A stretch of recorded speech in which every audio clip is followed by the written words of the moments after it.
Bonjour et bienvenue à tout le monde et merci pour être là dans ce week-end de l'Ascension qui est un week-end de fête et c'est un week-end férié.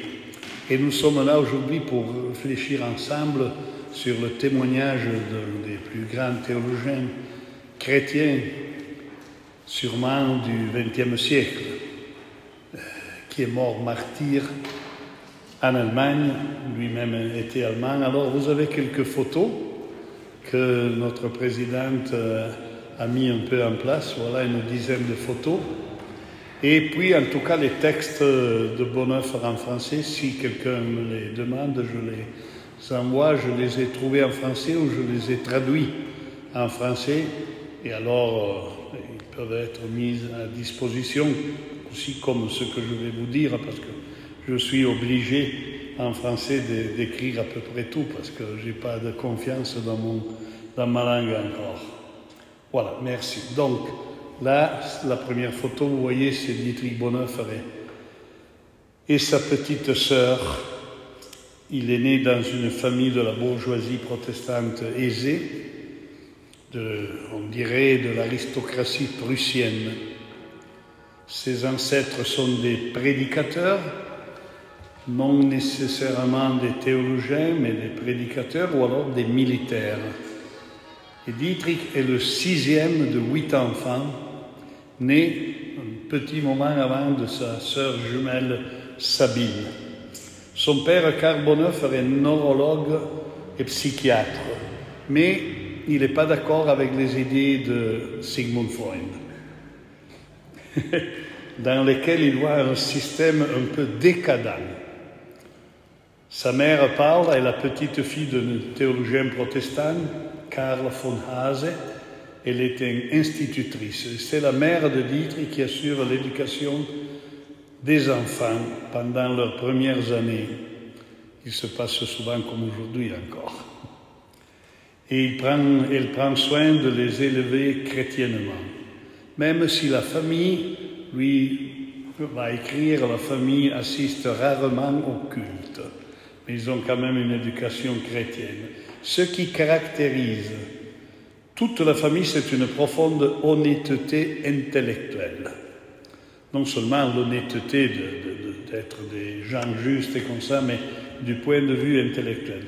Par exemple, le frère aîné, une grande sévérité. Le frère aîné meurt à 20 ans pendant la guerre, la Première Guerre mondiale, et comme tous les autres membres de la famille, c'est une personne qui ne s'apitoyait pas pour son sort. Il est gravement blessé, par exemple, et il écrit à sa famille de ne pas s'inquiéter. Mais il décède quelques jours avant. Mais il dit « Ah non, mais ça ne va pas être trop sérieux, quoi. » Alors, ça vous dit que les enfants grandissent dans une atmosphère d'extrême rigueur, effectivement.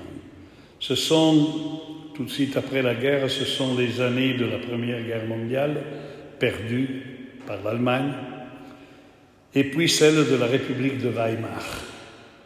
L'Allemagne est complètement à genoux.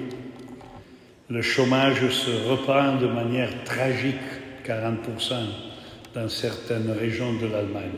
Et c'est une des raisons pour laquelle Hitler va prendre le pouvoir, parce qu'on va confier le pays à l'homme fort, vous voyez, qui va ressoulever les sorts. Bonhoeffer commence à se poser des questions fondamentales quand il est très très jeune. Par exemple, il réfléchit sur cette guerre, la Première Guerre mondiale, et sur tous les gens qui sont morts. Il va écrire après, par exemple, à plusieurs veuves qui ont perdu leur mari dans la guerre. Il se demande si la douleur peut-elle être un espace pour entretenir un lien avec Dieu. Lorsqu'il donnera, il écrivera des indications sur l'organisation d'une visite pastorale à domicile, il dira que la première chose à faire est toujours de poser la Bible sur la table quand on vient visiter quelqu'un. Mais en même temps, son accompagnement spirituel sera toujours marqué, même en prison, par une grande, énorme capacité à retrouver la dimension humaine. Dietrich décide donc d'étudier la théologie, et bien que ses parents aient peut-être eu d'autres projets pour lui, surtout son père, ils acceptent son choix. On comprend rapidement que l'avenir de Dietrich sera dans l'académie théologique. À 21 ans, il obtient déjà son doctorat, puis l'habilitation à l'enseignement en Allemagne à 21 ans déjà. Il est trop jeune pour devenir pasteur. Et alors, il décide d'aller aux États-Unis. Il y a 3 figures majeures qui l'intéressent dans cette première période. Max Weber, vous savez à peu près qui c'est, le grand sociologue qui a écrit beaucoup sur le lien, sur la relation entre le protestantisme et le capitalisme, vous voyez. Et puis le philosophe Martin Heidegger, auteur de L'être et le temps, c'est le manifeste de Heidegger et de la philosophie existentialiste. Heidegger, malheureusement, sera jusqu'à la guerre assez convaincu que Hitler soit quelque chose de bon pour l'Allemagne. Et puis, il y a Karl Barth qui devient une référence fondamentale pour Bonhoeffer dans les premières années. Karl Barth qui enseigne en Allemagne, à Bonn, même s'il est suisse, et puis il devra retourner en Suisse. Trop jeune donc pour devenir pasteur, il part et il va étudier et parfois il tient des conférences un peu partout aux États-Unis. Il est pendant quelque temps au Union Theological Seminary de New York, qui était vraiment un pont théologique entre l'Europe et le Nouveau Monde.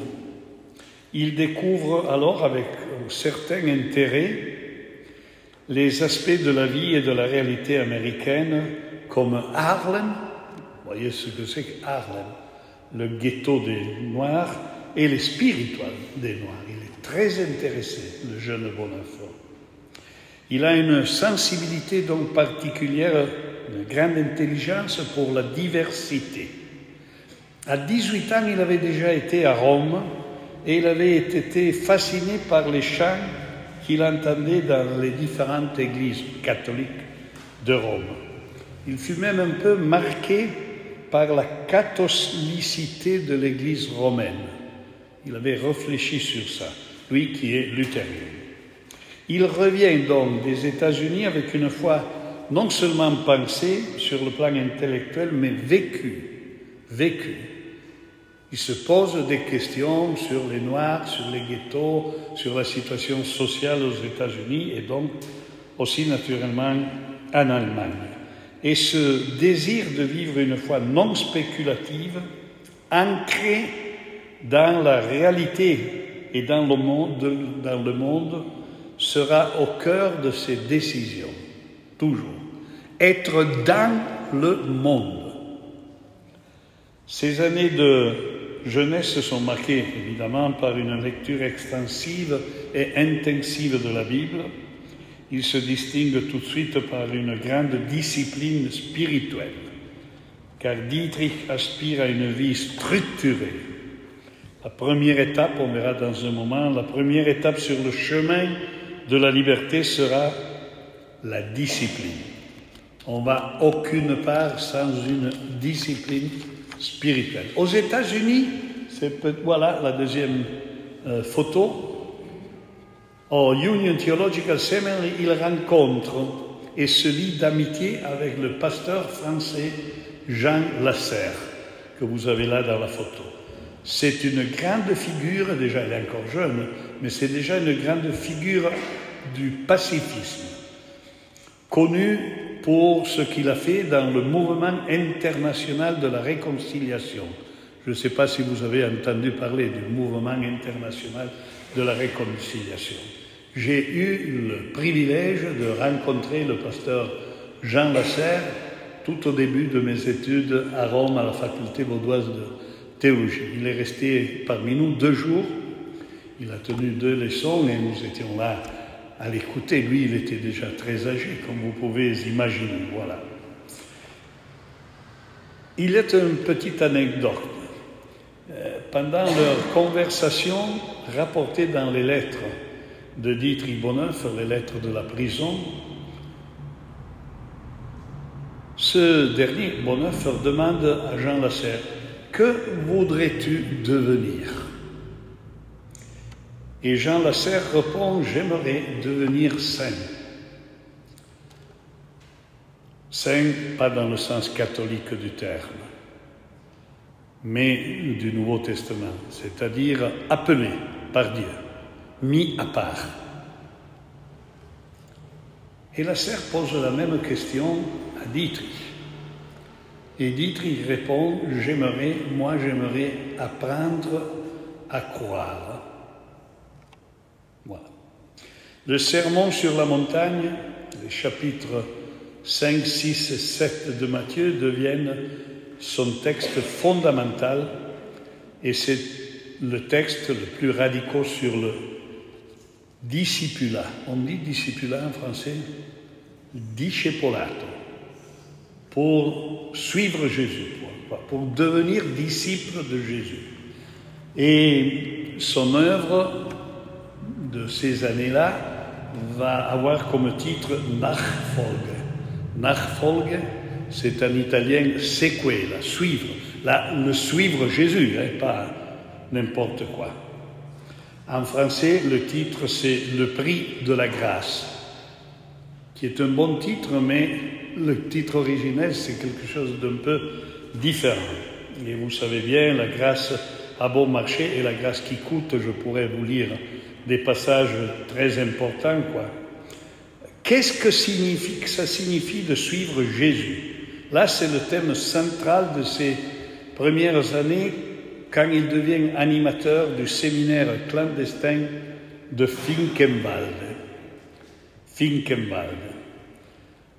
Clandestin, pour les jeunes étudiants en théologie qui ont plus ou moins fini leur parcours d'études, vous voyez. Lui, il est nommé par ce qui va devenir l'Église confessante allemande, qui est contre les Deutschen Christen, c'est-à-dire les chrétiens allemands. Parce que vous voyez bien, en 1936, à Berlin, dans les grandes manifestations d'Hitler, les évêques catholiques et protestants, luthériens en particulier, ils sont tous là pour Hitler en 1936. Et c'est pour ça qu'on demande à Bonhoeffer d'organiser des séminaires à Finkenwalde. Il y a une photo, on le voit avec les jeunes. Voilà, là c'est Finkenwalde, là c'est le lieu simplement. Puis on peut aller en avant encore, là c'est ce qu'il est. Voilà, là il y a Finkenwalde sur la gauche avec un groupe de pasteurs.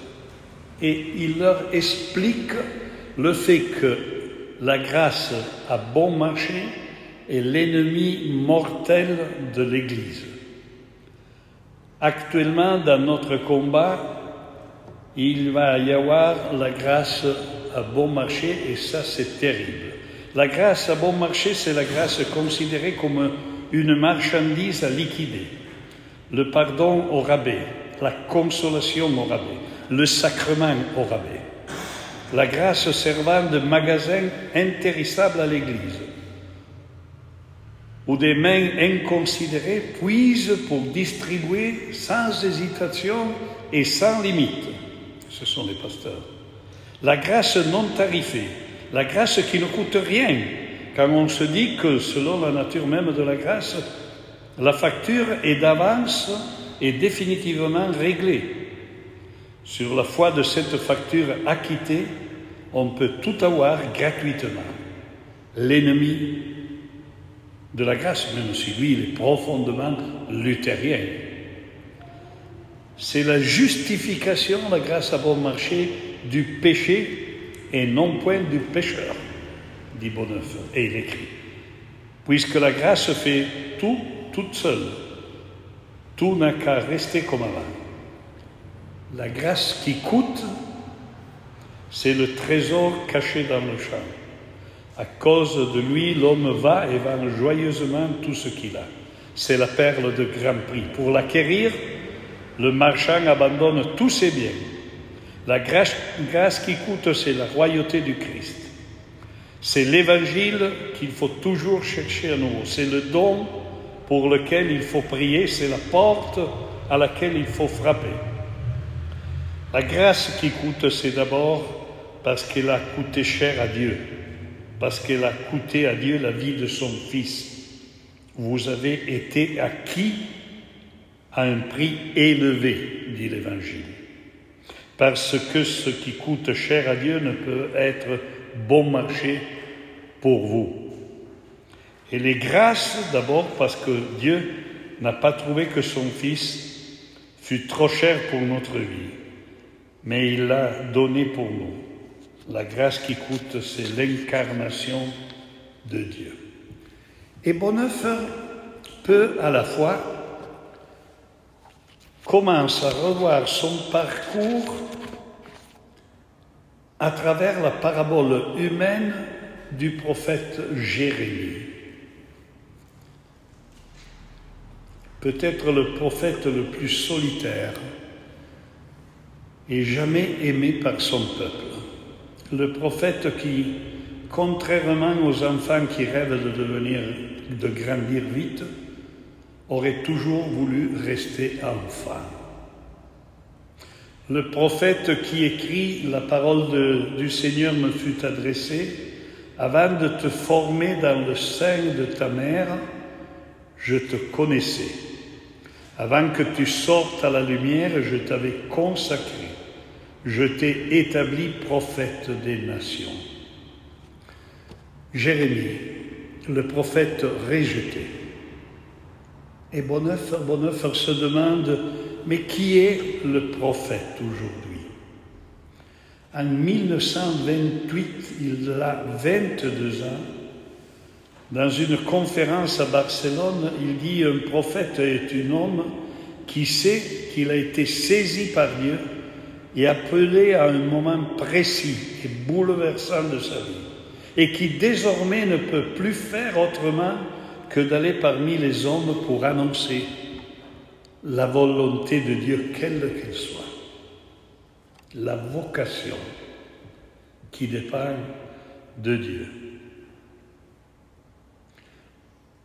Bonhoeffer et Jérémie qui vivent un temps de crise, une époque où Dieu erre sans but dans son royaume. Et ce même Dieu qui crie « Consolez-moi, consolez-moi, ô mon peuple ». Voilà. Un regard sur les biographies de Jérémie et de Bonhoeffer, il y a plusieurs livres sur ça, est très intéressant pour les parallèles. Jérémie devra renoncer à exercer son ministère. Bonhoeffer, lui, ne sera jamais pasteur dans une paroisse. Les conflits avec les autorités civiles et religieuses sont constants pour Jérémie et vont devenir de plus en plus importantes pour Bonhoeffer. Tous deux tendent à s'isoler, non dans une tour d'ivoire, mais parce qu'ils doivent proclamer une parole qui est très dure et sans compromis. Jérémie est menacé par sa propre famille. Les hommes d'Anatote, lui il venait d'Anatote, pas loin de Jérusalem, attendent à sa vie en disant « Ne prophétise pas au nom du Seigneur, sinon tu mourras de notre main. » Vous voyez. Les prêtres et les prophètes exigent une sentence de mort contre lui, contre Jérémie, parce qu'il a osé prêcher dans le temple. Il vient emprisonner plusieurs reprises et comme ça. En 1934 a lieu le premier synode de l'Église confessante à Barmen, près de Wuppertal. C'est un moment très important. pour la confession de foi, pour la déclaration théologique, on dit, mais c'est une véritable confession de foi. 1934, c'est-à-dire déjà l'an après de la prise du pouvoir de la part d'Hitler.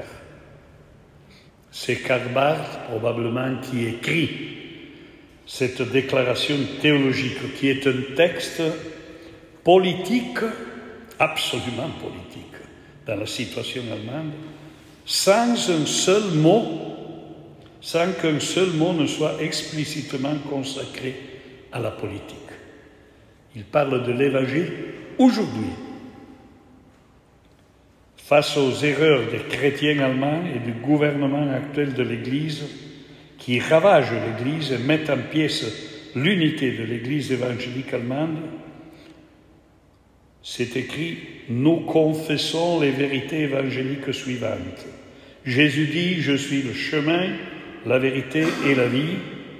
Nul ne vient au Père que par moi. » Jésus-Christ donc est, selon le témoignage de l'Écriture sainte, est l'unique parole de Dieu. C'est elle seule que nous devons écouter, c'est à elle seule que nous devons confiance et obéissance dans la vie et dans la mort.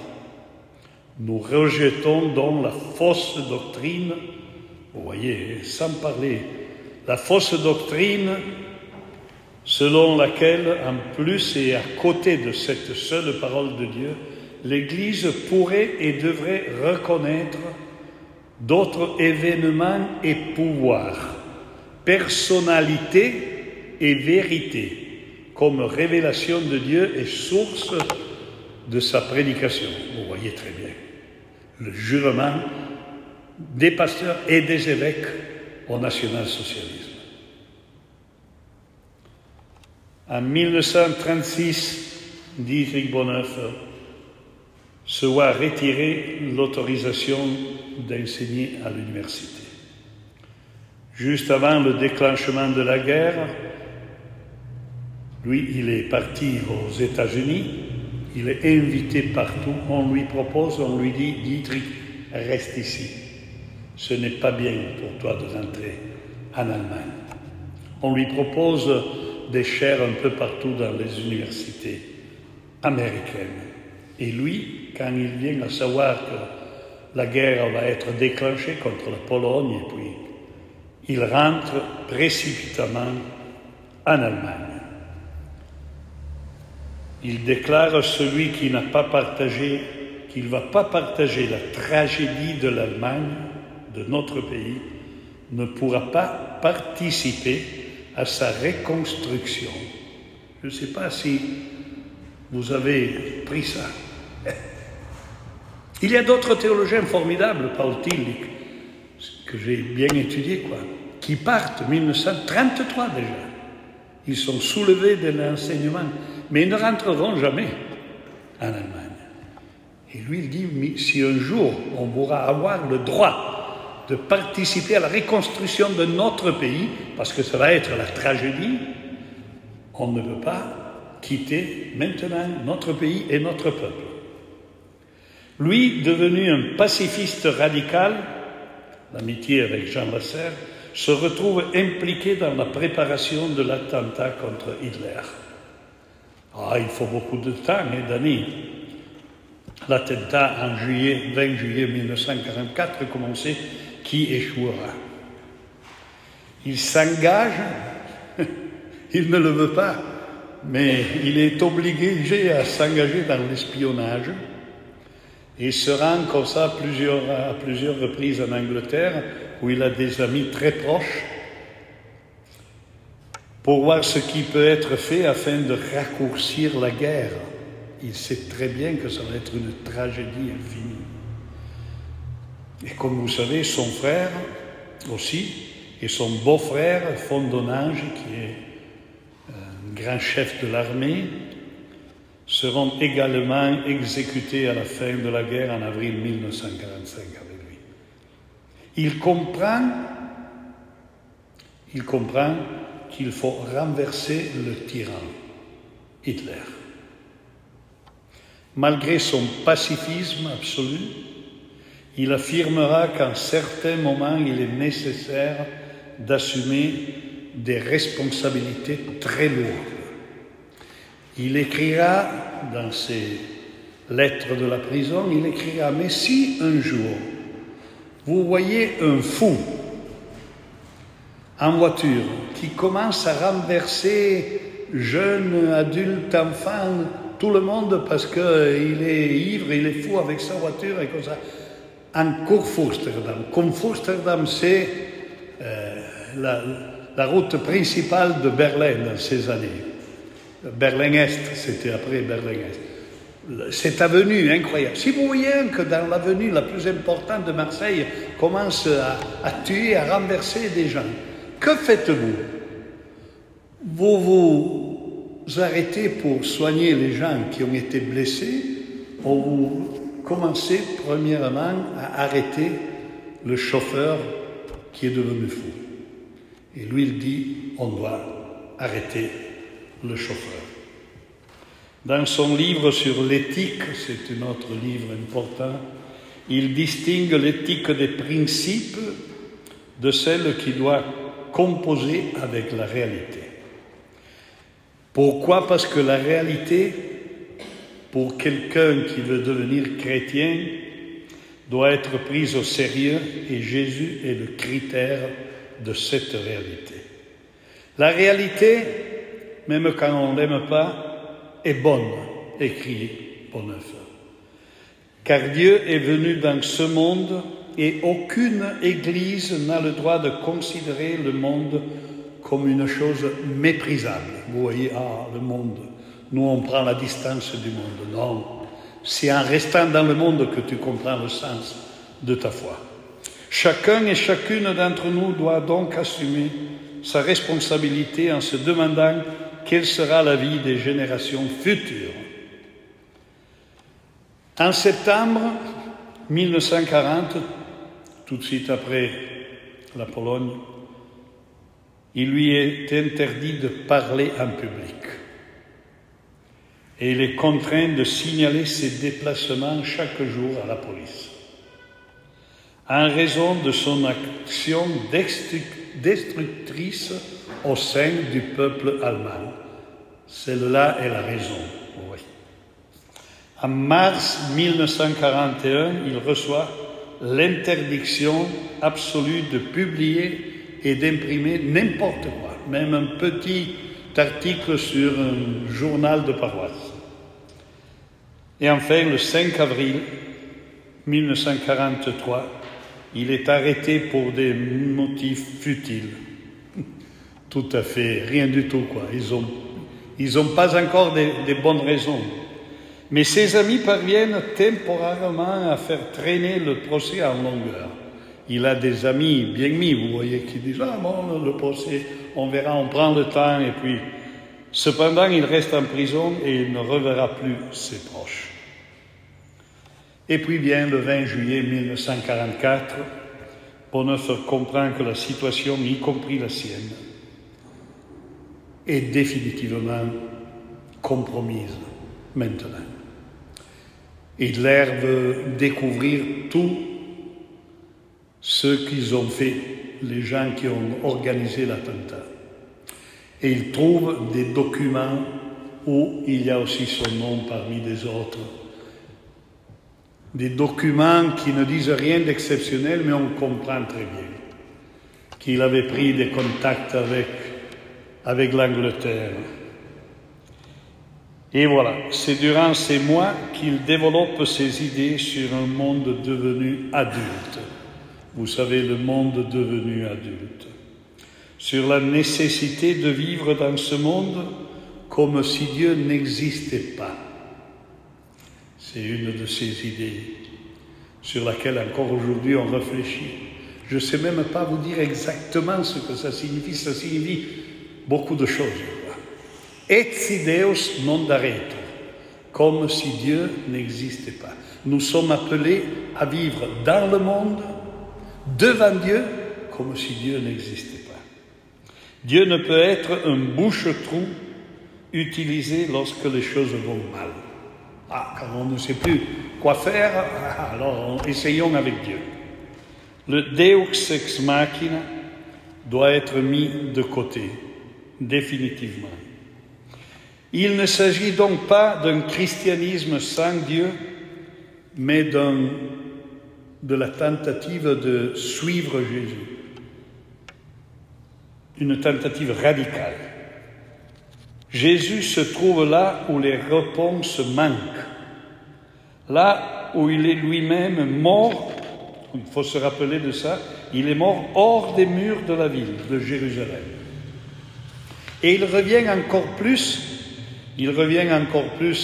à Jérémie, celui qui était lié à son peuple par un amour brûlant, mais qui a dû subir la prison comme un lâche ou un déserteur, et puis une marginalisation totale en étant jeté dans une citerne profonde. Peut-être vous vous rappelez de Jérémie. La dernière parole, Bonhoeffer dit que le vieux Jérémie reçoit de Dieu est désolé. Citation biblique. Voici, ce que j'ai construit, c'est Dieu qui parle. Ce que j'ai construit, je le démolis. Ce que j'ai planté, je l'arrache. Et toi, tu prétends à de grandes choses pour toi. Et la même chose vit Bonhoeffer. Et Jérémie avait raison, Jérusalem va tomber, conquise, le temple sera détruit, la famille royale sera exécutée, le peuple sera amené en captivité. La même chose qui va se passer pour les Allemands. Je pourrais retourner avec vous à un sermon, à une prédication de 1934, Bonhoeffer avait déjà tout compris, sur la vocation de Jérémie, où Jérémie écrit, j'aimerais prêcher une fois ici, mais je n'aurai pas l'occasion, je pense. Il prêche sur le chapitre 20 de Jérémie. Tu m'as séduit, Seigneur, tu m'as fait violence, et je me suis laissé séduire. Tu m'as fait violence et tu l'as emporté. Dieu, tu as voulu m'utiliser pour tes desseins. Tu m'as tendu des pièges. Tu ne m'as pas laissé libre. Soudain, au moment les plus inattendus, tu m'as barré la route. Tu m'as attiré et fasciné. Tu as rendu mon cœur docile et disponible. Et maintenant, je ne peux plus m'échapper. Tu m'entraînes comme ta proie. Tu me lies avec d'autres à ton char de triomphe et tu nous traînes à ta suite. Car nous participons à ton triomphe, malmenés et torturés. Pouvions-nous savoir que ton amour était si douloureux et ta grâce si exigeante. 1934. Des milliers de membres de l'Église et des pasteurs courent le risque, il écrit, de la répression et de la persécution en raison de leur témoignage pour la vérité. Souvent contre leur volonté, contre leur chair et leur sang, car Dieu leur a fait violence, car ils ne pouvaient plus résister à Dieu, car une porte s'était fermée derrière eux. Ils ne pouvaient plus revenir en arrière face à la parole de Dieu, à son appel, à son commandement. Ne plus pouvoir se libérer de Dieu. Voilà l'angoisse déchirante de toute vie chrétienne. Dieu demande à ses disciples un renoncement sans compromis. Voilà la grâce à prix élevé. Et maintenant, je partage avec vous aussi quelques petits textes. Pardonnez-moi. Bonhoeffer avait une fiancée, bien plus jeune que lui, Maria von Wedermeyer. Les lettres sont très belles qu'ils s'écrivent. Elle était peut-être je ne sais pas, je pense qu'elle avait 15 ou 16 ans. Elle était plus jeune que lui. Un amour fort, plein d'espoir, mal vu par la famille de celle-ci, parce qu'il était trop âgé déjà, un peu trop âgé. Ils parviennent néanmoins à surmonter cet obstacle et tous deux s'aiment profondément. En août 1943, de sa prison, il écrit à Maria: « Tu ne peux imaginer ce que signifie pour moi dans ma situation actuelle de te voir. Je suis sûr qu'il y a là une guidance spéciale de Dieu. Chaque jour, je suis surpris de recevoir cette félicité de manière si imméritée.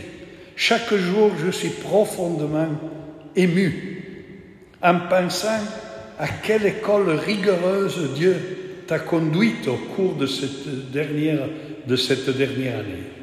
Et maintenant, il semble que sa volonté soit que je t'apporte douleur et souffrance, de manière à ce que notre amour mutuel acquiert les bases justes et la capacité de résistance nécessaire. Ainsi, lorsque je pense à la situation du monde, à l'obscurité totale qui entoure notre destin personnel, à ma détention actuelle, je crois que notre union ne peut être qu'un signe de la grâce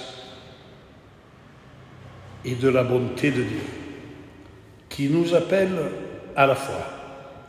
Nous serions aveugles si nous ne le voyions pas. Au moment de la grande détresse de son peuple, Jérémie dit: « Dans ce pays, on achètera encore des maisons et des champs, un signe de confiance en l'avenir. » C'est là que la foi est en jeu. Puisse Dieu nous la donner chaque jour. Mais, peu après, en août 1944, après l'attentat, comme je vous ai dit, il comprend qu'il ne la reverra plus. La vérité se ferait un chemin dans un poème qui s'intitule « Passé », envoyé à Maria. « Tu es parti, bonheur aimé, et douleur chèrement aimée. Quel nom te donnerai-je » Et maintenant, encore quelques petits éclats de ces lettres, la partie la plus précieuse de son témoignage. Par exemple, pendant le premier Noël, qu'il est à Tegel, là c'est encore Finkenwald, et après on peut y aller, on le verra dans la prison de Tegel. Il écrit à ses parents, à sa famille, à Noël. Sur toute une chose, il écrit: « Ne pensez pas que je me laisse abattre par ce Noël en solitude. » C'est ainsi que Dietrich écrivait à ses parents. Quand il est déjà dans l'isolement d'une cellule sordide, vous le voyez, sans que personne ne lui adresse la parole. Et la lettre continuait d'un point de vue chrétien: passer un Noël dans une cellule de prison ne peut être un problème particulier. Beaucoup dans cette maison célébreront probablement un Noël plus riche de sens et plus authentique que dans les lieux où l'on ne conserve de cette fête que le nom. Un prisonnier comprend mieux que quiconque que la misère, la souffrance, la pauvreté, la solitude, le manque d'aide, la culpabilité ont aux yeux de Dieu une signification totalement différente de celle qui voient les hommes libres. Que Dieu porte son regard précisément sur ceux dont les hommes ont l'habitude de détourner les yeux. Que le Christ est né dans une étable parce qu'il n'avait pas trouvé de place à l'auberge. Tout cela pour un prisonnier est véritablement une bonne nouvelle. Et encore, dans les mêmes lettres de ces jours-là, la vigile de Noël ou Noël, il écrit des paroles que moi j'ai utilisées des dizaines de fois en écrivant à des gens dans le deuil. À propos de la séparation d'avec les êtres chers, il dit « Rien ne peut remplacer l'absence d'une personne aimée. »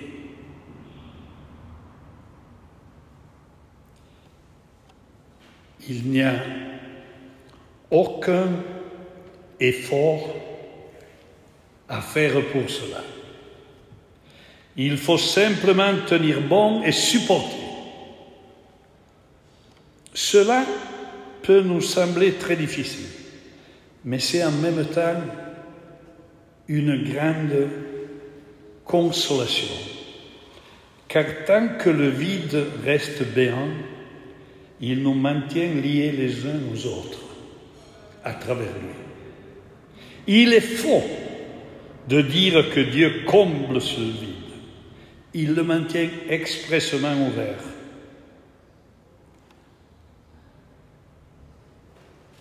Nous aidant aussi à préserver notre ancienne communion, même dans la douleur.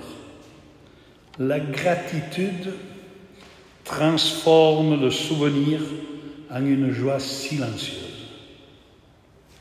Les temps passés ne sont pas portés comme une épine, mais comme un don précieux.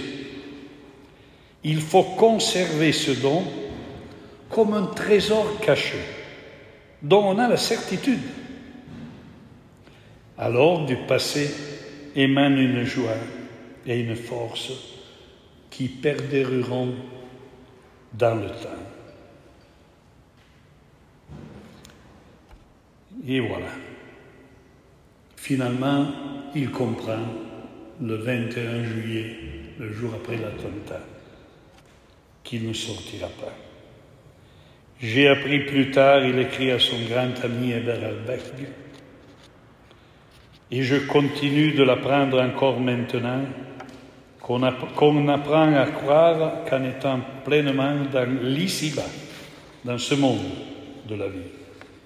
Lorsqu'on a complètement renoncé à faire quelque chose de soi-même, c'est beau, complètement renoncé à faire quelque chose de soi-même. Un saint, un pécheur repenti, un homme d'église, ce qu'on appelle une figure sacerdotale, un juste, un injuste, un malade ou un saint. Et cela, j'appelle être dans l'ici-bas, dans ce monde, c'est-à-dire vivre dans la plénitude des engagements, des problèmes, des succès et des échecs, des expériences, des perplexités. Alors, on se jette entièrement dans les bras de Dieu. Alors on ne prend plus au sérieux ses propres souffrances, mais les souffrances de Dieu dans le monde. Alors on veille avec le Christ à Gethsémani. Et je crois que cela est la foi. Cela est la métanoïa. Métanoïa, c'est la conversion. Et c'est ainsi qu'on devient homme et femme, qu'on devient chrétien. Résistance et soumission, c'est le titre de ces lettres. Et comme je vous ai dit, je ne suis pas convaincu de la traduction française. C'est lâcher prise, c'est différent que soumission. Résistance et lâcher prise. Resistenza et resa.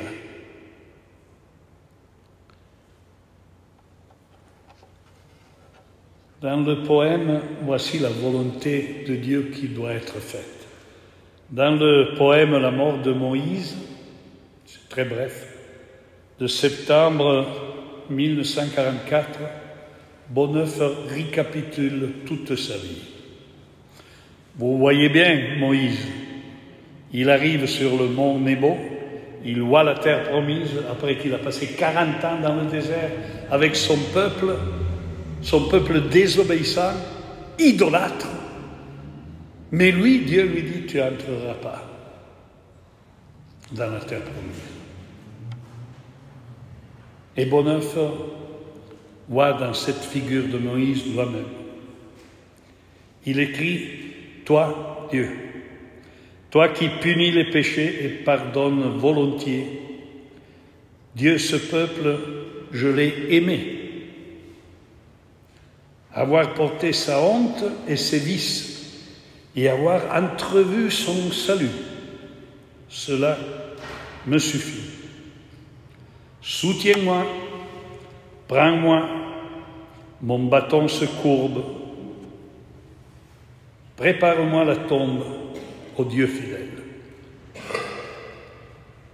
Il reste 18 mois dans la prison de Tegel à Berlin.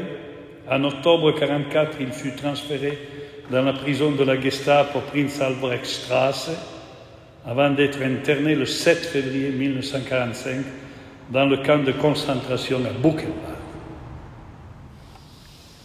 Toujours pire, les stations. Le 9 avril, dans le camp d'extermination de Flossenburg, il fut pendu, jugé coupable de conspiration contre le Führer. Comme je vous ai dit, il ne devait pas, ni lui, ni son frère, ni son beau-frère, et les autres, survivre. 3 minutes et je termine. Les stations sur le chemin de la liberté. La première, discipline.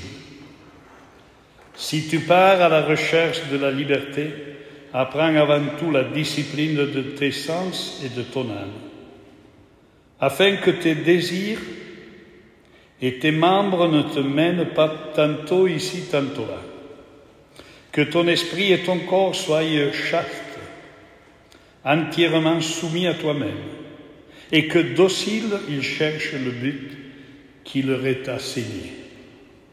Personne ne sonde le mystère de la liberté, si ce n'est dans la discipline. Deuxième, action. Faire et oser non pas les caprices, mais ce qui est juste. Ne pas planer toujours dans l'indécision, mais saisir avec courage le réel. Ce n'est pas dans la fuite, ce n'est pas par la fuite dans les pensées, mais dans l'action seule qui est la liberté. Romps le cercle de tes hésitations anxieuses pour affronter la tempête des événements, porté, soutenu seulement par le commandement de Dieu et par ta foi. La liberté saisira ton esprit de jubilation. Troisième station, souffrance. Métamorphose miraculeuse, tes mains fortes et actives te sont ligotées.